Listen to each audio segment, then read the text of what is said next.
Patriarchs and Prophets by EllenWhiteAudio. Chapter 39. The Conquest of Bashan. After passing to the south of Edom, the Israelites turned northward and again set their faces toward the Promised Land. Their route now lay over a vast, elevated plain, swept by cool, fresh breezes from the hills. It was a welcome change from the parched valley through which they had been traveling, and they pressed forward, buoyant and hopeful. Having crossed the brook Zered, they passed to the east of the land of Moab, for the command had been given, "Distress not the Moabites, neither contend with them in battle. For I will not give thee of their land for a possession, because I have given Ar unto the children of Lot." And the same direction was repeated concerning the Ammonites, who were also descendants of Lot. Still pushing northward, the hosts of Israel soon reached the country of the Amorites. This strong and warlike people originally occupied the southern part of the land of Canaan. But increasing in numbers, they crossed the Jordan, made war upon the Moabites, and gained possession of a portion of their territory. Here they had settled, holding undisputed sway over all the land from the Arnon as far north as the Jabbok. The route to the Jordan, which the Israelites desired to pursue, lay directly through this territory, and Moses sent a friendly message to Sihon, the Amorite king, at his capital. "Let me pass through thy land. I will go along by the highway. I will neither turn unto the right hand nor to the left. Thou shalt sell me meat for money, that I may eat, and give me water for money, that I may drink. Only I will pass through on my feet." The answer was a decided refusal, and all the hosts of the Amorites were summoned to oppose the progress of the invaders.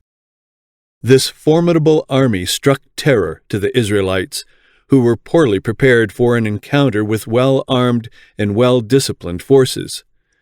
So far as skill in warfare was concerned, their enemies had the advantage. To all human appearance, a speedy end would be made of Israel. But Moses kept his gaze fixed upon the cloudy pillar and encouraged the people with the thought that the token of God's presence was still with them.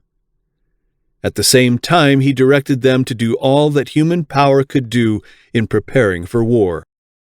Their enemies were eager for battle and confident that they would blot out the unprepared Israelites from the land. But from the possessor of all lands, the mandate had gone forth to the leader of Israel, "Rise ye up, take your journey, and pass over the river Arnon.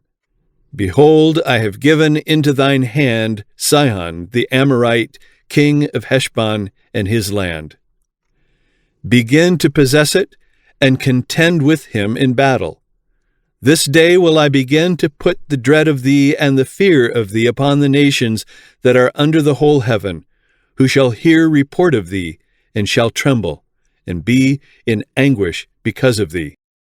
These nations on the borders of Canaan would have been spared had they not stood in defiance of God's word to oppose the progress of Israel. The Lord had shown himself to be long-suffering, of great kindness and tender pity, even to these heathen peoples. When Abraham was shown in vision that his seed, the children of Israel, should be strangers in a strange land 400 years, the Lord gave him the promise, "In the 4th generation they shall come hither again, for the iniquity of the Amorites is not yet full." Genesis 15, verse 16. Although the Amorites were idolaters, whose life was justly forfeited by their great wickedness, God spared them 400 years to give them unmistakable evidence that He was the only true God, the maker of heaven and earth. All His wonders in bringing Israel from Egypt were known to them. Sufficient evidence was given. They might have known the truth had they been willing to turn from their idolatry and licentiousness, but they rejected the light and clung to their idols. When the Lord brought his people a second time to the borders of Canaan, additional evidence of his power was granted to those heathen nations. They saw that God was with Israel in the victory gained over King Arad and the Canaanites, and in the miracle wrought to save those who were perishing from the sting of the serpents. Although the Israelites had been refused a passage through the land of Edom, thus being compelled to take the long and difficult route by the Red Sea, yet in all their journeyings and encampments past the land of Edom, of Moab, and Ammon, they had shown no hostility and had done no injury to the people or their possessions. On reaching the border of the Amorites, Israel had asked permission only to travel directly through the country, promising to observe the same rules that had governed their intercourse with other nations. When the Amorite king refused this courteous solicitation and defiantly gathered his hosts for battle, their cup of iniquity was full, and God would now exercise his power for their overthrow. The Israelites crossed the river Arnon and advanced upon the foe. An engagement took place in which the armies of Israel were victorious, and following up the advantage gained, they were soon in possession of the country of the Amorites. It was the captain of the Lord's host who vanquished the enemies of his people, and he would have done the same 38 years before, had Israel trusted in him. Filled with hope and courage, the army of Israel eagerly pressed forward, and, still journeying northward, they soon reached a country that might well test their courage and their faith in God. Before them lay the powerful and populous kingdom of Bashan, crowded with great stone cities that to this day excite the wonder of the world. 70 cities with high walls, gates, and bars, besides unwalled towns, a great many. Deuteronomy 3, verses 1 through 11. The houses were constructed of huge black stones, of such stupendous size as to make the buildings absolutely impregnable to any force that in those times could have been brought against them. It was a country filled with wild caverns, lofty precipices, yawning gulfs, and rocky strongholds. The inhabitants of this land, descendants from a giant race, were themselves of marvelous size and strength, and so distinguished for violence and cruelty as to be the terror of all surrounding nations, while Og, the king of the country, was remarkable for size and prowess even in a nation of giants. But the cloudy pillar moved forward, and following its guidance, the Hebrew hosts advanced to Edrei, where the giant king with his forces awaited their approach. Og had skillfully chosen the place of battle. The city of Edrei was situated upon the border of a tableland rising abruptly from the plain and covered with jagged volcanic rocks. It could be approached only by narrow pathways, steep and difficult of ascent. In case of defeat, his forces could find refuge in that wilderness of rocks where it would be impossible for strangers to follow them.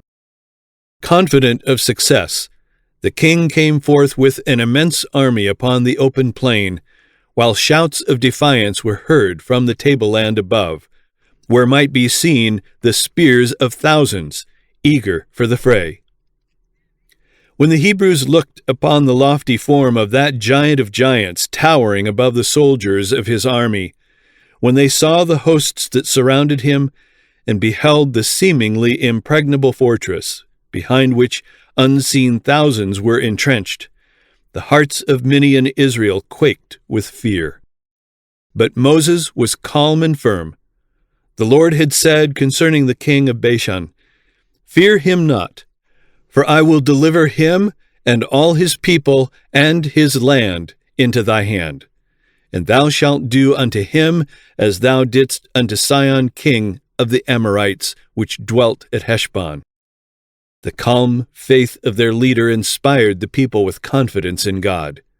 They trusted all to his omnipotent arm, and he did not fail them. Not mighty giants, nor walled cities, armed hosts, nor rocky fortresses could stand before the captain of the Lord's host.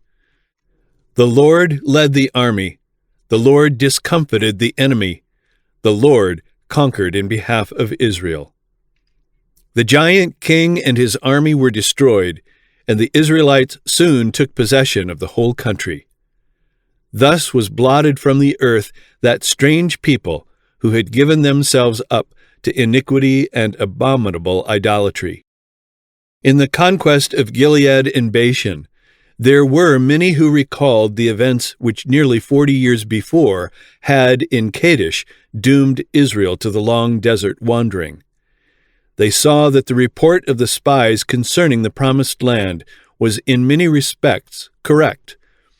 The cities were walled and very great, and were inhabited by giants, in comparison with whom the Hebrews were mere pygmies. But they could now see that the fatal mistake of their fathers had been in distrusting the power of God. This alone had prevented them from at once entering the goodly land.